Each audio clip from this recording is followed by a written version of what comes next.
ರಾಜ್ಯ ಸರ್ಕಾರದಿಂದ ಗ್ಯಾರಂಟಿಗಳನ್ನ ಕೊಟ್ಟಿದ್ದಾರೆ, ಬಿಟ್ಟಿ ಭಾಗ್ಯಗಳನ್ನ ಕೊಟ್ಟಿದ್ದಾರೆ.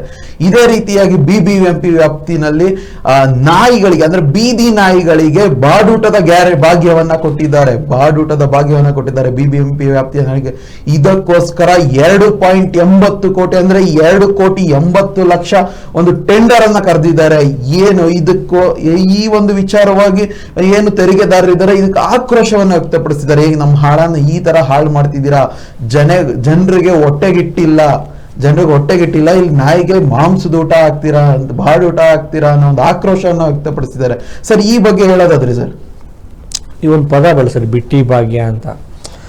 ನೋಡಿ, ಸರ್ಕಾರದವರು ಬಡವರಿಗೆ ಏನು ಉಚಿತವಾಗಿ ಕೊಟ್ರು ಓಕೆ, ಹೆಂಗ್ ಕೊಟ್ರು ಅದು ಒಳ್ಳೇದೇ. ಅದನ್ನ ಬಿಟ್ಟಿ ಅಲ್ಲ, ಅದು ಒಂದು ಕಾರ್ಯ. ಜನರು ಆಕ್ರೋಶ ವ್ಯಕ್ತಪಡಿಸ್ತಿರೋದು ಬಿಟ್ಟಿ ಭಾಗ್ಯ ಮಾಡ್ತಾರೆ. ಅದು ಈಗ ವಿರೋಧ ಪಕ್ಷಗಳು ಮಾತಾಡ್ತಾರೆ. ಈಗ ಹಂಗಂತೇಳಿ ನಾವು ಕಾಂಗ್ರೆಸ್ ಭಾಗ್ಯಗಳನ್ನ, ಗ್ಯಾರಂಟಿಗಳನ್ನ, ಯೋಜನೆಗಳನ್ನ ಹೊಗಳ ತಕ್ಷಣನೇ ನಾವು ಕಾಂಗ್ರೆಸ್ ಅಥವಾ ಬಿಜೆಪಿ ಅಂತಲ್ಲ. ಸರ್ಕಾರ ಒಳ್ಳೆ ಕೆಲಸ ಮಾಡಿದ್ರೆ ಅದನ್ನ ನಾವು ಅಪ್ರಿಷಿಯೇಟ್ ಮಾಡಬೇಕು, ಕೆಟ್ಟ ಕೆಲಸ ಮಾಡಿದ್ರೆ ಅದನ್ನ ವಿರೋಧ ಮಾಡಬೇಕು. ಅದೇ ರೀತಿ ವಿರೋಧ ಪಕ್ಷಗಳು ಕೂಡ, ವಿರೋಧ ಪಕ್ಷಗಳು ಬರೀ ತಗೊಳ್ಳೋದು. ಒಳ್ಳೆ ಕೆಲಸ ನೋಡ್ರಪ್ಪ, ಒಳ್ಳೇದು ಮಾಡಿರೋದನ್ನ ಈಗ ಅಟ್ಲೀಸ್ಟ್ ಒಳ್ಳೇದು ಮಾಡಿದ್ರೆ ಅಂತ ಒಂದು ಸ್ವಲ್ಪ ಹೇಳೋ, ಒಂದು ಸ್ವಲ್ಪ ಮೃದು ಧೋರಣೆಯನ್ನು ಆದರೂ ಇಟ್ಕೋಬೇಕು. ಈಗ ನೋಡಿ, ಈಗ ಜನರಿಗೇನೋ 2,000 ಕೊಡ್ತಾ ಇದ್ದಾರಪ್ಪ, ನಾನು ಹೇಳೋದು. ಅಥವಾ ಏನೋ ಹೆಣ್ಮಕ್ಳು ಹೊರಡಕ್ಕೆ ಇದು ಮಾಡ್ತಾ ಇದ್ದಾರೆ. ಅದರ ಸಾಧಕ ಬಾಧಕಗಳು ಚರ್ಚೆ ಮಾಡಬೇಕು, ಅದು ಬೇರೆ ಪ್ರಶ್ನೆ. ಈಗ ಅದಾದ್ರೂ ಹೋಗ್ತಾ ಇದೆ. ಈಗ ಅದನ್ನು ಮುಂದೆ ಹಾಕ್ತಿದ್ರಲ್ಲ ರಾಜಕಾರಣಿಗಳು, ಕೊನೆ ಪಕ್ಷ ಸ್ವಲ್ಪ ದುಡ್ಡಾರು ಕೊಡ್ತಾ ಇದ್ದಾರೆ, ಅದನ್ನು ತಿಂದು ಹಾಕ್ತಿದ್ರಲ್ಲ ಇವರು. ನಿಜ. ಹಾಗಾಗಿ ಈ ಬಡವರಿಗೆ 2,000 ಬಹಳ ಏನು ದೊಡ್ಡ ಅಮೌಂಟ್ ಕಂಡ್ರಿ ಅದು. ಈಗ ನಾವು ಉತ್ತರ ಕರ್ನಾಟಕ ಭಾಗ ಇರ್ಬೋದು, ಕರ್ನಾಟಕದ ಬಡ ಜನರಿಗೆ ಒಂದು ತಿಂಗಳಿಗೆ 2,000 ಕೊಡ್ತಾರೆ ಅಂತಂದ್ರೆ ಅದು ಎಲ್ಲದಕ್ಕೂ ಉಪಯೋಗ ಆಗುತ್ತೆ. ಅವರು ದಿನಸಿಗೆ ಯೂಸ್ ಮಾಡ್ತಾರೆ, ಹೆಲ್ತಿಗೆ ಎಲ್ಲ ಯೂಸ್ ಮಾಡ್ತಾರೆ. ಆದರೆ ಈ ಇರ್ತಾರಲ್ಲ ಈ ಶ್ರೀಮಂತರು, ಅವ್ರಿಗೆಲ್ಲ ಹೊಟ್ಟೆ ಉರಿ, ಅವ್ರು 2,000 ಬರ್ತತೆ, ನನಗೆ ಬರಲ್ವಲ್ಲ, ನಿನಗೆ ಹಾಕ್ಬೇಕು, ಹೊಟ್ಟೆ ತುಂಬಿದೆಯಲ್ಲ ಅಂತ. ಹಂಗೆ ಬಡವರಿಗೆ ಯಾವ ಯೋಜನೆ ಕೊಡಿ ಅದು ಓಕೆ, ತೊಂದರೆ ಇಲ್ಲ. ಆದರೆ ನುಂಗು ಆಗ್ತಾ ಇದಾರಲ್ಲ, ಈಗ ನೀವು ಹೇಳಿದ್ರಿ, ಈಗ ಏನು ನಾಯಿಗಳಿಗೆ ಬಾಡೂಟ ಕೊಡ್ತಾರೆ. ಇದು ಬಿಬಿಎಂಪಿ ನಿರ್ಧಾರ ಮಾಡಿರೋದು. ಬಿಬಿಎಂಪಿ ಸರ್ಕಾರದಿಂದ ಒಂದು ಟೆಂಡರ್ ಆಗಿದೆ ಸರ್. ಬಿಬಿಎಂಪಿ ಅಂದ್ರೆ ಈಗ ಗ್ರೇಟರ್ ಬೆಂಗಳೂರು ಇದನ್ನ ಮಾಡ್ಕೊಂಡು ಈಗ ಟೆಂಡರ್ ಮಾಡಿದ್ದಾರೆ ನಾಯಿಗಳಿಗೆ ಕೊಡಬೇಕು ಅಂತ. ಹೌದು, ಆಯ್ತಪ್ಪ, ನಿಮಗೂ ನಾಯಿಗಳ ಬಗ್ಗೆ, ಪ್ರಾಣಿಗಳ ಬಗ್ಗೆ ಪ್ರೀತಿ ಇದೆಯಾ, ಕೊಡಿ. ಆದರೆ ನಿಮ್ಮ ಆದ್ಯತೆ ಜನರ ಮೊದಲಾಗಿರ್ಲಿ. ಹೌದು, ಪ್ರಾಣಿಗಳದ್ದು ಇರಲಿ ನಮ್ಮ ಜೊತೆ, ಅವು ಕೂಡ ಜೀವಿಗಳವೆ. ಈ ಪ್ರಕೃತಿ ಎಲ್ಲರದ್ದು. ಈ ಮನುಷ್ಯ ಏನು ಅನ್ಕೊಂಡ್ಬಿಡ್ತಾನೆ ಹೇಳಿ, ಈ ಭೂಮಿ ನಂದು, ಈ ನೆಲ ನಂದು, ಅದು ನಂದು, ಇದು ನಂದು, ಬಿಲ್ಡಿಂಗ್ ಎಲ್ಲ ನಂದು. ಕೊನೆಗೆ 6 ಅಡಿ 3 ಅಡಿ ಅಷ್ಟೇ. ರವಿಚಂದ್ರನ್ ಒಂದ್ಸಲಿ ಹೇಳ್ತಿರ್ತಾರೆ ಒಂದು ಇದರಲ್ಲಿ, ನಾನು ಒಬ್ಬ ಪ್ರೊಡ್ಯೂಸರ್ ಜೊತೆ ಹೋಗಿದ್ದೆ, ನನ್ನ ಸ್ನೇಹಿತನ ಜೊತೆ, ಅದು ಬಿಲ್ಡರ್ ಜೊತೆ. ಅವಾಗ ನೋಡಿ ಸರ್, ಅಲ್ಲಿ ಕಾಣುತ್ತಲ್ಲ ಅದೆಲ್ಲ ನಂದೆ, ಇಲ್ಲಿ ಕಾಣುತ್ತಲ್ಲ ಇದೆಲ್ಲ ನಂದೆ, ಇಲ್ಲಿ ಕಾಣುತ್ತದೆಲ್ಲ ಏನು ಸ್ವಲ್ಪ ಹೇಳ್ಕೊಳ್ಳದೆ ಕೊನೆಗೆ ನಿಂದೆಲ್ಲ ಪ್ರಜಾಕ ನಂದೇನು 6 ಅಡಿ 3 ಅಡಿ ಅದೆಲ್ಲಿ ಅಂತ ಹೇಳಿ. ನನಗೆ ಮನುಷ್ಯನ ಸ್ವಾರ್ಥಕ್ಕೆ ಮಿತಿ ಇಲ್ಲ. ಆಮೇಲೆ ಈ ಭೂಮಿ ನಂದು ಅಂತ ಅನ್ಕೊಂಡಿದ್ದಾರೆ. ಭೂಮಿ ಎಲ್ಲರದ್ದು, ಮನುಷ್ಯಂದು ಹೌದು, ನಾಯಿದು ಹೌದು, ಕಪ್ಪೆದು ಹೌದು, ಹಾವಿಂದು ಹೌದು, ಜಿರ್ಲೆದು ಹೌದು, ಜಿಂಕೆದು ಹೌದು. ಈ ಪ್ರಕೃತಿ ಎಲ್ರದು. ಆದ್ರೆ ಮನುಷ್ಯ ಮಾತ್ರ ಸ್ವಾರ್ಥಕ್ಕೆ ಎಲ್ಲವನ್ನು ಕಬಳಿಸ್ಕೊಂಡು ಹಾಳು ಮಾಡ್ತಾ ಇದ್ದಾನೆ. ಈಗ ಪ್ರಾಣಿಗಳಿಗೆ ಕೊಡ್ತೀರಾ, ಕೊಡಿ. ಎಷ್ಟು ಕೊಡಬೇಕು, ಹೇಗೆ ಕೊಡಬೇಕು ಅನ್ನೋದನ್ನ ನೀವು ಒಳ್ಳೆ ಸರಿಯಾದ ಅದಕ್ಕೊಂದು ರೂಪುರೇಷೆ ಮಾಡಿ ವೈಜ್ಞಾನಿಕವಾಗಿ ಮಾಡ್ಕೋಬೇಕು. ಈ ಬೀದಿ ನಾಯಿಗಳ ಹಾವಳಿ ಅಂತ ನೋಡ್ತಾ ಇದೀವಿ, ಬೀದಿ ನಾಯಿಗಳ ಕಡಿತ ಅಂತ ನೋಡ್ತಾ ಇದೀವಿ. ನಾಯಿಗಳ ನಿಯಂತ್ರಣ, ಅದನ್ನ ಬೀದಿ ನಾಯಿಗಳನ್ನ ಹೇಗೆ ನೀವು ನಿರ್ವಹಣೆ ಮಾಡ್ತೀರಿ ಅನ್ನೋದು ಇಂಪಾರ್ಟೆಂಟ್. ಮೊದಲು ಅವುಗಳನ್ನ ನಿರ್ವಹಣೆ ಮಾಡಬೇಕು. ಎಲ್ಲೆಂದ್ರೆ ಅಲ್ಲಿ ಕಸಾಯಿ ಖಾನೆಗಳು ಅದು ಇದು ಹಾಕ್ಬಿಟ್ಟು ಬೀದಿ ನಾಯಿಗಳು ಅದನ್ನ ತಿಂದು ಈ ಕೊಳೆತ ಮಾಂಸ ಅದು ಇದೆಲ್ಲ ತಿಂದ್ಬಿಟ್ಟು ಜನರನ್ನು ಕಚ್ಚಕ್ ಬರ್ತಾ ಇದಾವೆ. ಈಗ ನೀವೇನೋ ಬಿರಿಯಾನಿ ಕೊಡ್ತೀರಾ, ಅದನ್ನ ಮಾಡ್ತೀರಾ, ಸ್ವಲ್ಪ ದಿನ ಬಿರಿಯಾನಿ ನಿಲ್ಸ್ಬಿಟ್ರೆ ಮತ್ತೆ ಅವಕ್ಕೆ ರುಚಿ ಕಂಡ್ಬಿಟ್ಟು ಮನುಷ್ಯರನ್ನೇ ಕಚ್ಚಕ್ ಶುರು ಟ್ರೈ ಮಾಡೋಣ. ಖಂಡಿತ. ಅಂದ್ರೆ ನೀವು ಮಾಂಸ ಕೊಡೋದನ್ನ ನೀವು ರೂಢಿ ಮಾಡಿ ಆಮೇಲೆ ನಿಲ್ಸ್ಬಿಟ್ರೆ, ನೀವು ನಾಯಿಗಳಿಗೆ ಪ್ರಾಣಿಗಳಿಗೆ ಅನ್ನ ಕೊಡಿ, ಅದ್ರ ಬಗ್ಗೆ ನಮ್ಮ ತಕರಾರಿಲ್ಲ. ಆದ್ರೆ ಅದು ಭ್ರಷ್ಟಾಚಾರಕ್ಕೆ ಒಂದು ಇದಾಗಬಾರ್ದು, ಒಂದು ಯೋಜನೆ ಆಗ್ಬಾರ್ದು. ದುಡ್ಡು ಹೊಡೆಯಕ್ಕೆ ಒಂದು ಸ್ಕೀಮ್ ಅಪ್ಪ, ಏನೋ ಒಂದು ದುಡ್ಡು ಹೊಡೆಯಕ್ಕೆ ಇದೊಂದು ಸ್ಕೀಮ್ ಬೇಕು ಅನ್ನೋ ತರ ಮಾಡಬೇಡಿ. ಆಮೇಲೆ ನೀವು ಅದನ್ನ ಹೆಂಗೆ ಅನುಷ್ಠಾನಗೊಳಿಸ್ತೀರಿ, ಕಾರ್ಯಗತ ಮಾಡ್ತೀರಿ ಅನ್ನೋದನ್ನ ಮನವರಿಕೆ ಮಾಡ್ಕೊಡಿ.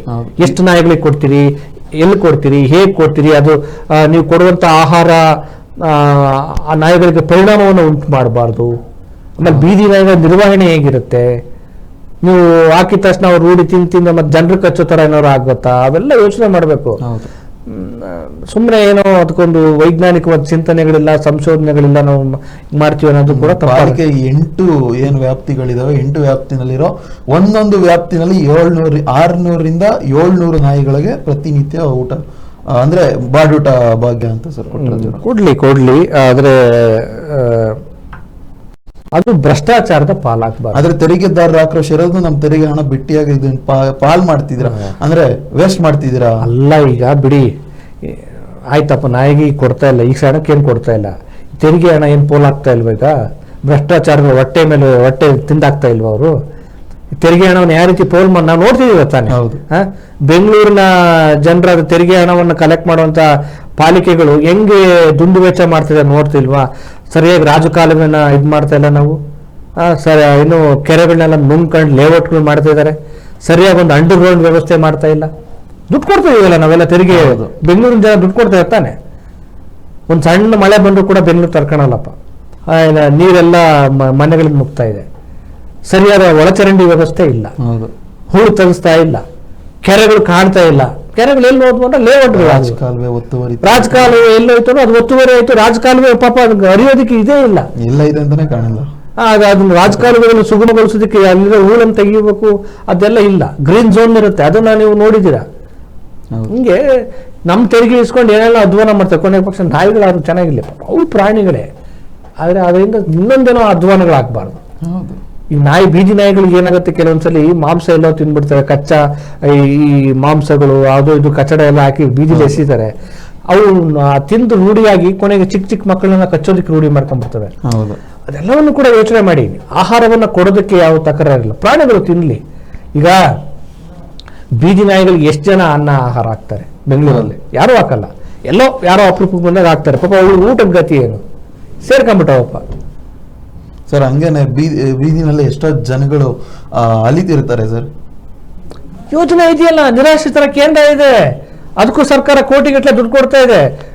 ಏನು ಅದೆಲ್ಲ ಬರುತ್ತಲ್ಲಪ್ಪ, ಅದಕ್ಕೆ ಯೋಜನೆಗಳಿವೆ. ಮಹಾರಾಜರು ಜಾಗ ಕೊಟ್ಟಿದ್ದಾರೆ, ಅದಕ್ಕೆ ಸಾವಿರಾರು ಎಕರೆ ಜಾಗ ಕೊಟ್ಟಿದ್ದಾರೆ. ನಿರಾಶ್ರಿತರು ಭಿಕ್ಷುಕರ ಕೇಂದ್ರ ಅಂತಾನೆ ಇದೆ, ಸರ್ಕಾರದಿಂದ ಕೋಟಿಗಟ್ಟಲೆ ಹಣ ಹೋಗ್ತಾ ಇದೆ, ಅದು ನಿರ್ವಹಣೆ ಮಾಡೋದಕ್ಕೆ ಇದೆ. ಅಲ್ಲೂ ಕೂಡ ನಾನು ಭೇಟಿ ಕೊಟ್ಟಿದ್ದೀನಿ, ಅಲ್ಲೂ ವಾರ್ಡ್ ವ್ಯವಸ್ಥೆ, ಹಾಸ್ಟೆಲ್ ವ್ಯವಸ್ಥೆ ಎಲ್ಲ ಇದೆ, ಅದೆಲ್ಲ ಇದು ಯೂಸ್ ಮಾಡ್ಕೊಳ್ತಿದ್ದಾರೆ. ಸೊ ನಾನು ಹೇಳೋದು, ನೀವು ಪ್ರಾಣಿಗಳ ಬಗ್ಗೆ ಪ್ರೀತಿ ದಯ ಇಟ್ಕೊಳ್ಳಿ, ಅದೇ ರೀತಿ ಮನುಷ್ಯರ ಬಗ್ಗೆ ಜಾಸ್ತಿ ಪ್ರೀತಿ ದಯ ಇಟ್ಕೊಳ್ಳಿ. ಆದರೆ ನೀವು ಕೊಡುವ ಮತ್ತೆ ಮಾಡುವ ರೀತಿ ಪ್ರಾಮಾಣಿಕವಾಗಿರಲಿ. ಹೌದು, ಯಾವುದೇ ಅಕ್ರಮಕ್ಕೆ ನೀವು ನಾಯಿಗೆ ಒಂದು ಪೀಸ್ ಹಾಕ್ಬಿಟ್ಟಿರೋ ದುಡ್ಡು ನೀವೇ ತಿನ್ಕೊಂಡ್ಬಿಟ್ರೆ ಹಂಗೆ ಅಲ್ವಾ ಆಗೋದು. ನಾಯಿಗಳಿಗೆ ಬಿರಿಯಾನಿ ಕೊಡ್ತೀವಿ ಅಂತೇಳಿ ಒಂಚೂರು ರೈಸ್ ಹಾಕ್ಬಿಟ್ಟು ಈ ಪೀಸ್ ಅಂದ್ರೆ ನಾನು ದುಡ್ಡಿನ ಅರ್ಥದಲ್ಲಿ ಹೇಳ್ತಾ ಇರೋದು. ಅವೇನೋ ಕೊಡ್ತಿದೀವಿ ಅಂತ ನೋಡಪ್ಪ, ಒಂದು ನಾಯಿಗೆ ಇಷ್ಟು ಊಟ ಕೊಡ್ತೀರಪ್ಪ, ಏನೋ ಒಂದು 100 ರೂಪಾಯಿ ಖರ್ಚು ಮಾಡ್ತೀರಾ, ಒಂದು 50 ರೂಪಾಯಿ ಖರ್ಚು ಮಾಡ್ತೀರಾ, ಅದ್ರಲ್ಲಿ ನೀವು 10 ರೂಪಾಯಿ ಖರ್ಚು ಮಾಡ್ಬಿಟ್ಟು ಉಳಿಕೆ ದುಡ್ಡು ನೀವು ನುಂಗ್ಕೊಂಡ್ಬಿಟ್ರೆ ನಾಯಿ ಹೆಸರು ಹೇಳ್ಕೊಂಡು, ಅಂದ್ರೆ ಇವ್ರು ದುಡ್ಡು ಹೊಡಿಯಕ್ಕೆ ನಾಯಿನೂ ಬಿಡಲ್ವಲ್ಲ ಅಂತ. ನಾಯಿಗಳನ್ನೇ ಬಿಡಲ್ಲ. ಒಟ್ಟು ಭ್ರಷ್ಟಾಚಾರ ಮಾಡಕ್ಕೆ ಏನೋ ಒಂದು ಸ್ಕೀಮ್ ಬರಬೇಕು. ನಾನು ಹೇಳೋದು, ಆ ನಾಯಿಗಳಿಗೆ ದುಡ್ಡು ಹಂಗೆ ಸಾಕ್ತಿರಲ್ಲ, ಆ ನಾಯಿಗಳನ್ನ ಸಮಾಜಕ್ಕೆ ಉಪಯೋಗ ರೀತಿಯಲ್ಲಿ ಏನಾದ್ರು ಬಳಕೆ ಮಾಡ್ಕೊಡ್ತೀವಿ, ಅದನ್ನು ಯೋಚನೆ ಮಾಡಿ. ಒಳ್ಳೆ ಯೋಚನೆ, ಒಳ್ಳೆ ಥಾಟ್ಸ್ ಇದ್ರೆ ನಮಗೆ ನೂರಾರು ದಾರಿಗಳಿದ್ದಾವೆ. ಅದು ಭ್ರಷ್ಟರಿಗೆ ದುಡ್ಡು ಮಾಡಕ್ಕೆ ಇವೆಲ್ಲ ಬೇರೆ ಬೇರೆ ದಾರಿಗಳಿದ್ದಾವೆ. ಅದಕ್ಕೆ ಇದು ಎಡೆ ಮಾಡಿಕೊಡ್ಬಾರ್ದು ಅನ್ನೋದು ನಮ್ಮ ಆಶಯ. ಹಾಗಾಗಿ ರಾಜಕಾರಣಿಗಳು, ಏನು ಮಹಾನಗರ ಪಾಲಿಕೆ, ಗ್ರೇಟರ್ ಬೆಂಗಳೂರು ಇವೆಲ್ಲ ಮಾಡ್ಕೊಂಡಿದ್ದಾರೆ, ಮತ್ತು ಸರ್ಕಾರ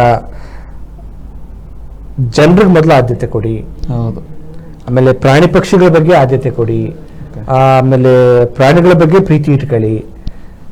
ಆಮೇಲೆ ಕಾಡಿನ ಪ್ರಾಣಿಗಳು ನಾಡಿಗೆ ಬರ್ತದವ, ಆ ಜಾಗಗಳನ್ನೆಲ್ಲ ನೀವು ಕಬಳಿಸ್ಕೊತಾ ಇದ್ದೀರಿ. ಈಗ ಏನು ಚಿರತೆ ಬಂತು ಚಿರತೆ ಜಾಗ ನಾವು ಹೋದ್ರಪ್ಪ, ಇನ್ನೇನು ಅವಕ್ಕೆ ನಮ್ಮ ಪ್ರದೇಶ ಯಾವುದು ಅಂತಾನೆ ಗೊತ್ತಾಗ್ತಿಲ್ಲ, ಎಲ್ಲ ನಾವು ಹಂಗೆ ಆಕ್ರಮಣ ಮಾಡ್ಕೊಂಡಿದೀವಿ. ಹಾಗಾಗಿ ಮನುಷ್ಯ ಇದು ನಂದು ಜಗತ್ತು, ಇದು ನನ್ನ ಏರಿಯಾ ಅನ್ಕೊಳ್ಳೋದ ಬಿಟ್ಟು ಸ್ವಲ್ಪ ಒಂದು ಸಹಾನುಭೂತಿ ಇಟ್ಕೋಬೇಕು. ನೋಡಿ, ಅದು ಬಂಡೀಪುರದಲ್ಲಿ ಇದರಲ್ಲಿ ಏನು ಮಾದೇವನ ಬೆಟ್ಟದಲ್ಲಿ ಹೌದು. ಹುಲಿಗಳನ್ನ 5 ಹುಲಿಗಳು ಹೋದು ವಿಷ ಹಾಕ್ಬಿಟ್ಟು ಎಲ್ಲ ಪ್ರಕರಣ ಬಂತಲ್ಲ, ಹಂಗೆ ಪ್ರಾಣಿಗಳ ಬಗ್ಗೆ ನೋಡಿ, ಹುಲಿ ಸತ್ರೆ ಏನ್ರಿ ಅಂತ ಅಂತೀವಿ ನಾವು. ಹೌದು. ಹುಲಿ ಸತ್ರೆ ಏನ್ರಿ, ಹುಲಿ ಸತ್ರೆ ಅದು ಮನುಷ್ಯನಿಗೆ ತೊಂದ್ರೆ. ನಿಜ. ಹೆಂಗೆ ಹುಲಿಗೂ ಮನುಷ್ಯನಿಗೆ ಹೆಂಗ್ ತೊಂದ್ರೆ? ಒಂದು ವ್ಯವಸ್ಥೆ ಸಮತೋಲನವಾಗಿರಬೇಕು ಅಂದ್ರೆ ಹುಲಿಗಳು ಕೂಡ ಕಾರಣ ಆಗುತ್ತೆ. ಹೇಗೆ ಹುಲಿಗಳು ಕಾರಣ ಆಗ್ತವೆ? ಈಗ ನೋಡಿ, ಕಾಡಲ್ಲಿ ಜಿಂಕೆಗಳ ಸಂಖ್ಯೆ ಜಾಸ್ತಿ ಆದ್ರೆ ಏನಾಗುತ್ತೆ? ಜಿಂಕೆಗಳ ಸಂಖ್ಯೆ ಜಾಸ್ತಿ ಆದ್ರೆ ಅವು ಸುತ್ತಮುತ್ತ ಇರೋ ಏನು ಬೆಳೆಗಳನ್ನ ತಿಂದು ನಾಶ ಮಾಡ್ಬಿಡ್ತವೆ. ಹೌದು. ಆಗ ಅದನ್ನ ಸಮತೋಲನ ಮಾಡೋದಕ್ಕೆ ಯಾವ್ದು ಬರಬೇಕು? ಹುಲಿ, ಸಿಂಹ ಅವ ಅದನ್ನ ಮ್ಯಾನೇಜ್ ಮಾಡ್ತಾವ. ಆಮೇಲೆ ಈ ಏನ್ ಮಾಡ್ತವೆ, ಮಣ್ಣಿನ ಸವಕಳಿ ಆಗದಂಗೆ ಈ ಹುಲ್ಲು ಇರ್ಬೇಕಾಗತ್ತೆ. ಪೂರ್ತಿ ತಿಂದಾಗ ಏನಾಗುತ್ತೆ, ಮಣ್ಣು ಸಡಿಲಾಗತ್ತೆ. ಅವಾಗ ಸಹಜವಾಗಿ ಮಣ್ಣಿನ ಸವಕಳಿ ಆಗತ್ತೆ, ಭೂಮಿ ಕುಸಿಯತ್ತೆ. ಅದನ್ನ ಮ್ಯಾನೇಜ್ ಮಾಡೋದು ಯಾವುದು? ಹುಲಿ. ಅದನ್ನ ಕಂಟ್ರೋಲ್ ಮಾಡ್ತಾವ. ಅಂದ್ರೆ ಪ್ರಕೃತಿ, ಒಂದು ಕಾಡಲ್ಲಿ ಒಂದು ಹುಲಿ ಇದೆ ಅಂತಂದ್ರೆ ಆ ಕಾಡು ಚೆನ್ನಾಗಿದೆ ಅಂತ. ನಾನು ಯಾಕೆ ಹಿಂಗ್ ಲಿಂಕ್ ಕೊಟ್ಟೆ ಅಂದ್ರೆ, ನಾಯಿಗಳು ನಿಯತ್ತಿನ ಪ್ರಾಣಿಗಳು. ನಿಯತ್ತಿಗೆ ನಾವು ಯಾರನ್ನ ಹೋಲಿಸೋದು ನಾಯಿಗಳನ್ನ. ಆದ್ರೆ ಸಿಟಿಗಳ ನಾಯಿಗಳು ಯಾವ ರೀತಿ ಆಗಿದ್ರೆ ಮನುಷ್ಯರ ತರ ಅವು ಕೂಡ ಒಂದು ರೀತಿ ವಿಕೃತ ಬಂದ್ಬಿಟ್ಟಿದೆ. ಇಲ್ಲಿನ ಒತ್ತಡ, ಇಲ್ಲಿನ ಪೊಲ್ಯೂಷನ್ನು, ಆಮೇಲೆ ಬೈಕ್ ಸೌಂಡು, ಹಾರ್ನು, ಅದೆಲ್ಲವೂ ಕೂಡ ಅವು ಕೂಡ ವಿಚಿತ್ರ. ನಾಯಿಗಳು ಕುಡಿದ ಕೆಲವೊಂದು ವಾಸನೆ ಅವೆಲ್ಲ ಆಗೋದಿಲ್ಲ. ಹಾಗಾಗಿ ನಾಯಿ ಒಂದು ರೀತಿ ಮಾನವ ಸಂಘಜೀವಿ. ಅದ್ಯಾರೋ ಒಂದು ಸುದ್ದಿ ನೋಡ್ತಾ ಇದೆ, ಒಂದು ನಾಯಿ ಎಷ್ಟೋ ಜನರ ಜೀವನ ಉಳಿಸ್ತು ಅಂತೇಳಿ. ಹಂಗೆ ಕಳ್ಳರನ್ನ ಹಿಡಿಯೋದಕ್ಕೆ, ಒಂದು ಏರಿಯಾದಲ್ಲಿ ಭಯವನ್ನು ಯಾರಾದರೂ ಅಪರಿಚಿತರು ಬರ್ದಂಗೆ ತಡೆಗಟ್ಟೋದಕ್ಕೆ ನಾಯಿಗಳ ಪಾತ್ರ ಇಂಪಾರ್ಟೆಂಟು. ಎಲ್ಲ ಪ್ರಾಣಿಗಳ ಬಗ್ಗೆ ಪ್ರೀತಿ ಇಟ್ಕೊಳ್ಳಿ. ಕೊಡಿ, ಆಹಾರ ಕೊಡಿ, 2 ಮಾತಿಲ್ಲ. ನಮ್ಮ ದುಡ್ಡು ಕೊಡಿ, ಆದರೆ ಅದರಲ್ಲಿ ಆ ನಾಯಿ ದುಡ್ಡನ್ನು ತಿನ್ನಕ್ಕೆ ಹೋಗ್ಬೇಡಿ. ಅದನ್ನು ಎಲ್ರಿಗೂ ಹಂಚಿ. ನಾಯಿಗಳು ಕೊಡಿ, ಬೇರೆ ಬೇರೆ ಪ್ರಾಣಿಗಳಿಗೂ, ಮಂಗ, ಅವು ಇವು ಗಿಳಿಗಳು ಇರ್ತಾವಲ್ಲ ಸುತ್ತಮುತ್ತ, ಅವಕ್ಕೂ ಹಂಚಿ. ಸರ್ವೇ ಜನ ಸುಖಿನೋ ಭವಂತು ಅಂತ ಒಂದು ಮಾತಿದೆಯಲ್ಲ, ಎಲ್ಲರೂ ಚೆನ್ನಾಗಿರ್ಬೇಕು. ಆದ್ರೆ ನಾಯಿ ಎಷ್ಟು ಹೇಳ್ಕೊಂಡು ನೀವು ತಿಳ್ಕೊಳ್ಳೋದು ತಪ್ಪು, ಅನ್ಯಾಯ. ಮತ್ತು ನಾಯಿಗಳು ಹುರ್ಕೊಂಬಂದು ಕಚ್ಬಿಡ್ತಾವೆ ನಿಮ್ಮನ್ನ. ಹೌದು. ಅಲ್ಲ, ಜನ ಹಂಗೆ ಕೇಳ್ತಾರೆ. ನಿಜ ಸರ್. ಆಲ್ರೆಡಿ ಸರ್, ಇಷ್ಟೊತ್ತು ನಮ್ಮ ಜೊತೆ ಚರ್ಚೆ ಮಾಡಿದ್ದಕ್ಕೆ thank you sir. Thank you. Already ಇನ್ನೇನು ಆ ನಾಯಿಗಳಿಗೋಗಿ ಬಾಡೂಟದ ಭಾಗ್ಯ ಮಾಡಿದ್ದಾರೆ. ಈ ಒಂದು ಭಾಗ್ಯ ಅಂದರೆ ಈ ಒಂದು ಟೆಂಡರ್ ಏನು ಕರೆದಿದ್ದಾರೆ 2,80,00,000. ಈ ಒಂದು ಟೆಂಡರ್ನ ಸಮರ್ಪಕವಾಗಿ ಉಪಯೋಗ ಮಾಡಿಕೊಳ್ಳಿ. ಯಾರು ಇದರಲ್ಲಿ ಈ ಒಂದು ಟೆಂಡರ್ನಲ್ಲಿ ಯಾರು ಅಕ್ರಮಕ್ಕೆ ಒಂದು ಎಡೆ ಮಾಡಿಕೊಡ್ಬೇಡಿ ಅಂತ ಕೇಳ್ಕೊಂತ ಈ ಕಾರ್ಯಕ್ರಮನ ಮುಗಿಸ್ತೀನಿ.